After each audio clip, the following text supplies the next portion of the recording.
السلام علیکم and welcome to ذرا ہٹ کے. میں ہوں زرار کھوڑو, میرے ساتھ ہے شاہزیب جیلانی اور زوم پر ہمیں جوائن کر رہے ہیں وسعت اللہ خان. آج کچھ دیر پہلے ہی ایک انٹرویو شائع ہوا کامران اینکر پرسن کامران شاہد کے شو پر, جس میں سابق پی ٹی آئی کے لیڈر اور سابق special assistant to the prime minister Usman Dar صاحب نے کئی انکشافات کیے ہیں. ان پر بات کرنے سے پہلے میں ذرا یہ یاد کرانا چاہ رہا ہوں کہ اس سال اگست میں عثمان ڈار صاحب نے ایک الزام لگایا تھا کہ ان کے سیالکوٹ کی رہائش اور ان کی فیملی بزنس اور ان کی سیکریٹریٹ کو سیل کیا گیا ہے تاکہ ان کو ہراساں کیا جائے. بلکہ دعویٰ کیا تھا, ایک پورا وہ سیلنگ کا لیٹر اور جو گیٹ بند تھا ان کی سیکریٹریٹ کا اور ان کی جو بزنس کا وہ بھی دکھایا تھا, اور اس کے ساتھ ساتھ ان کے گھر پر چھاپا بھی ہوا تھا جس میں ایک ویڈیو بھی سامنے آئی تھی جس میں پولیس والے ان کی جو والدہ ہے ان کو تفتیش کر رہے ہیں یا ان کو دھکے بھی دے رہے ہیں, یہ سب کچھ سامنے تھا. پھر اس کے اگلے ماہ 9 سپٹمبر کو پی ٹی آئی کے سیکریٹری جنرل عمر ایوب صاحب یہ دعویٰ کرتے ہیں کہ عثمان ڈار کو ملیر کینٹ, کراچی کے علاقے ملیر کینٹ سے دوپہر کے 4:30 بجے اٹھایا گیا اور اس کے بعد وہ غائب رہے. ظاہر ہے جب پولیس سے بات کیا تو پولیس نے کہا کہ سر وہ ہمارے پاس تو نہیں ہے. اس کے بعد ان کے بہنوئی نے ایک لائر کے ذریعے سندھ ہائی کورٹ میں ایک پٹیشن بھی دائر کی اور کہا کہ جی کچھ لوگ جو پلین کلوتھز میں تھے اور جن کی گاڑیوں میں کوئی رجسٹریشن نمبر بھی نہیں تھا, انہوں نے 9 سپٹمبر کو عثمان ڈار کو اٹھا لیا اور پھر ظاہر ہے کہ ایس ایچ سی نے کہا کہ جی آپ پولیس کو کہا کہ آپ ایک کیس رجسٹر کریں. تقریباً میرا خیال ہے کوئی 20-25 دن ہو گئے ہیں اور آج اچانک عثمان ڈار صاحب سامنے آتے ہیں اور ایک انٹرویو دیتے ہیں. اور انٹرسٹنگ بات یہ بھی ہے کہ انٹرویو کامران شاہد صاحب کی اپنی رہائش گاہ پر ہوا ہے اور وہاں سے ہی نشر ہوا ہے. بہت باتیں کی ہیں, انہوں نے کہا ہے کہ جی جو ماسٹر مائنڈز کی بات ہوئی ہے کہ مئی 9 کے پیچھے کون تھے. پھر یہ بھی بات انہوں نے کی ہے کہ جو لانگ مارچ کی گئی تھی وہ chief of army staff general Bajwa کی اپوائنٹمنٹ کو روکنے کے لیے کیا تھا. اور انہوں نے یہ کہا تھا کہ نو کانفیڈنس کے بعد 2 مائنڈ سیٹس پارٹی میں آئے ہیں اور ایک سائڈ پر اعظم سواتی, حماد اظہر, مراد سعید اور فاروق حبیب تھے جن کا موقف تھا کہ جی کانفرنٹیشن ہونی چاہیے, اور دوسری جانب عثمان ڈار صاحب خود, اسد عمر, عمر ایوب, علی محمد, شفقت محمود تھے جو کہہ رہے تھے کہ نہیں ابھی بھی ریکنسیلیشن کا ٹائم ہے. اچھا یہ ایسی پہلی اب اس میں جو نئی بات یہ ہے شاہزیب کہ اس دفعہ پریس کانفرنس نہیں, اس دفعہ پریس کانفرنس نہیں ہوئی, اس دفعہ باقاعدہ انٹرویو ہوا. اور اس انٹرویو میں ظاہر ہے عثمان ڈار صاحب یہ بھی کہہ رہے ہیں کہ نہیں جی میں کوئی لاپتہ تو نہیں تھا, میں خود انڈر گراؤنڈ چلا گیا تھا. حالانکہ 9 سپٹمبر میں جب یہ غائب ہو گئے تھے اس کے بعد ان کی والدہ نے بھی ایک ویڈیو میسج جاری کیا تھا جس میں وہ یہی بات کر رہے تھے کہ میرے بیٹا کہاں ہے, اس کو واپس کریں. آج بھی ان کی والدہ نے ایک ویڈیو ایشو کیا ہے, انفارچونیٹلی وہ ہم ابھی چلا نہیں سکتے, ابھی آیا ہے تو ہمارے پاس اسکرین پر موجود نہیں ہے, لیکن وہ یہ کہہ رہی ہیں کہ میرے بیٹے کو گن پوائنٹ پہ یہ ساری باتیں کرائی گئی ہیں اور اگر اس نے سیاست چھوڑ دی ہے تو انہوں نے نہیں چھوڑی, مطلب کہ وہ بھی اب اپنی پولیٹیکل انٹری کریں گے. تو یہ ہے اب اس کو یہ وہ سلسلہ ہے شاید جس کو ہم شاید غلط کہتے ہیں, سافٹ ویئر اپڈیٹ کا لفظ استعمال کرتے ہیں, مجھے اس لیے تھوڑا سا لگتا ہے کہ ڈاؤن پلے کر دیتے ہیں. مجھے یہ لگتا ہے کہ یہ تھوڑا سا ناانصافی ہے کیونکہ ہم تصدیق کرتے ہیں ان لوگوں کی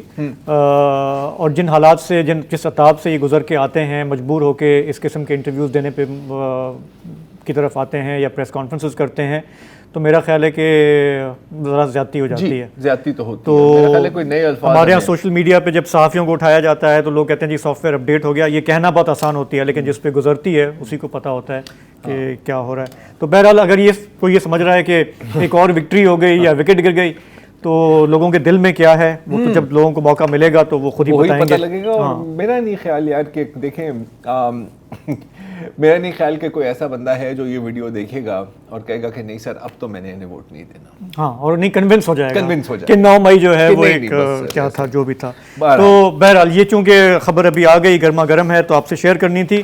ہمارا آج بڑا موضوع جو ہے وہ پاکستان کا یہ اعلان کہ ملک سے غیر قانونی پناہ گزینوں کو نکالا جائے گا. اس میں 99% تعداد افغان پناہ گزینوں کی ہے اور اس میں بھی ظاہر ہے کہ فوکس ہے کہ جو غیر قانونی طور پر مقیم ہیں انہیں نکالا جائے گا.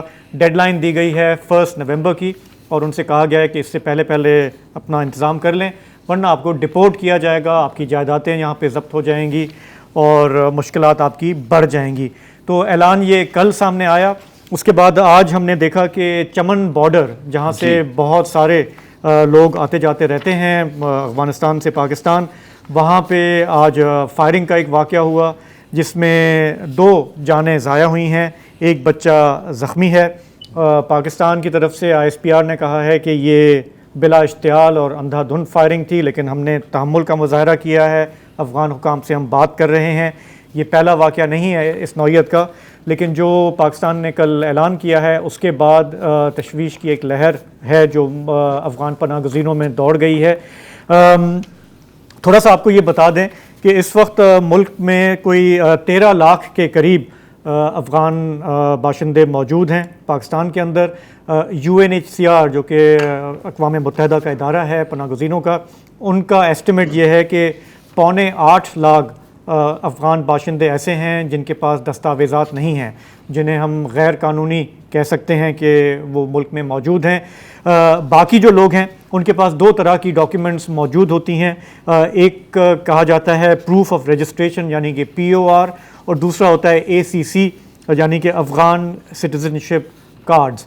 اب کبھی کبھی یہ ہوتا ہے کہ یہ ایکسپائر ہو جاتے ہیں اور اس کے بعد متعدد بار ہم نے یہ رپورٹنگ دیکھی ہے. ڈان میں بھی ابھی سپٹمبر میں ضیاء الرحمان کی ایک رپورٹ کافی تفصیلی چھپی کہ کس طرح سے پھر پولیس کی ہراسمنٹ ہوتی ہے, ان فیملیز کو بٹھا دیا جاتا ہے, ان کو ڈیٹین کر دیا جاتا ہے, پھر پیسے لے کر رشوت لے کر انہیں چھوڑا جاتا ہے. تو ہمارے ملک میں افغان پناہ گزینوں کے حوالے سے مختلف جماعتوں کا ایک موقف رہا ہے. جو سندھ کی قوم پرست جماعتیں ہیں, بلوچستان کی ہیں, وہ اسے ایک بہت بڑا مسئلہ قرار دیتی رہی ہیں. وہ اس اعلان سے نسبتاً خوش ہوں گی, لیکن جو کچھ انسانی حقوق کی تنظیمیں ہیں یا جو کامنٹیٹرز ہیں وہ یہ کہہ رہے ہیں کہ پاکستان اپنے جو مسائل ہیں اس کو فوکس کرنے کی بجائے ایک مجبور اور نادار کمیونٹی کو فوکس کر رہا ہے. افغانستان سے بھی آج ری ایکشن آیا, کابل سے افغان طالبان کا.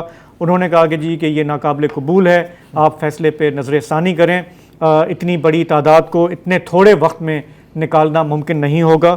تو وسعت اور ضرار, ہم اس کو اگر براڈر کانٹیکس میں دیکھیں کہ یہ پاکستان کی جو فرسٹریشن ہے افغان گورنمنٹ کے ساتھ, کہا یہ جا رہا ہے کہ یہ جو ایکشن ہے یہ ان پر دباؤ ڈالنے کے لیے بھی ہے کہ آپ اپنا. میں اس بات سے میں اس بات سے اگری کر, دیکھیں یہ اچھا صرف یہ نہیں ہوا, ایک اور بات بھی ہوئی ہے, وہ ہے افغان ٹرانزٹ ٹریڈ پر جو سختی لگائی گئی ہے, اس پر بھی بات کرتے ہیں. دیکھیں سب سے پہلی بات تو یہ ہے, اور شاید یہ کوئی اچھا پیمانہ نہیں ہے, لیکن اگر ذبیح اللہ مجاہد یا افغان طالبان یا کابل گورنمنٹ کو ایک بات اچھی نہیں لگتی تو پھر اچھی ہی ہے. میرا جو اس میں اعتراض ہے کہ یہ جو دونوں کام ہیں, اللیگل امیگرنٹس کی ڈیپورٹیشن اور جو افغان ٹرانزٹ ٹریڈ پر کیا ہے, مجھے اعتراض صرف یہ ہے کہ یہ بہت پہلے کر لینا چاہیے تھا اور شاید زیادہ سسٹمیٹک مینر میں. میں جانتا ہوں یہاں پر چیزیں کیسے ہوتی ہیں, مجھے پتہ ہے ابیوزز بھی ہوں گے, مجھے پتہ ہے کہ یہاں پر پولیس کی لاٹری بھی لگے گی, بہت سارے لوگوں کی لاٹری لگے گی, لیکن کچھ اقدامات ہیں جو آپ کو لینے پڑے ہیں. اور اگین یہ we have been forced to do this. جیسے آج جو آپ بات کر رہے ہیں چمن بارڈر پر, میں تھوڑی سی مزید تفصیل دے دوں. ایک 12 سال کا بچہ ہے اور ایک 80 سال کے شخص ہے. چترال میں جو آپ نے دیکھا تھا, ہاں, proper build up of Taliban TTP across the border. خوراسانی خود ان کے جو ہیں TTP لیڈرز کوآرڈینیٹ کر رہے ہیں. آپ نے کہا بھی کہ ان کو روکے, کوئی کچھ نہیں ہوا. انفارچونیٹلی ان طرح کی گیمز میں پھر یہی آپ کے پاس ٹولز بچ جاتے ہیں. میں یہ چاہ رہا ہوں کہ گورنمنٹ نے جو جسٹیفیکیشن دی ہے اس پورے معاملے کے لیے, وہ آج بلوچستان کے نگراں وزیر اطلاعات جان اچکزئی نے دہرائی. اس کی ایک جھلک سن لیتے ہیں تاکہ ہمیں چیزیں کلیئر ہو جائیں کہ گورنمنٹ اگر یہ کر رہی ہے تو کیوں کر رہی ہے. یہ بات یاد رکھنی چاہیے کہ پاکستان میں دہشت گردی کے جتنے واقعات ہوئے ہیں ان میں دیکھنے میں آیا ہے کہ بیشتر دہشت گردی کے واقعات میں افغان باشندے ملوث رہے ہیں. نہ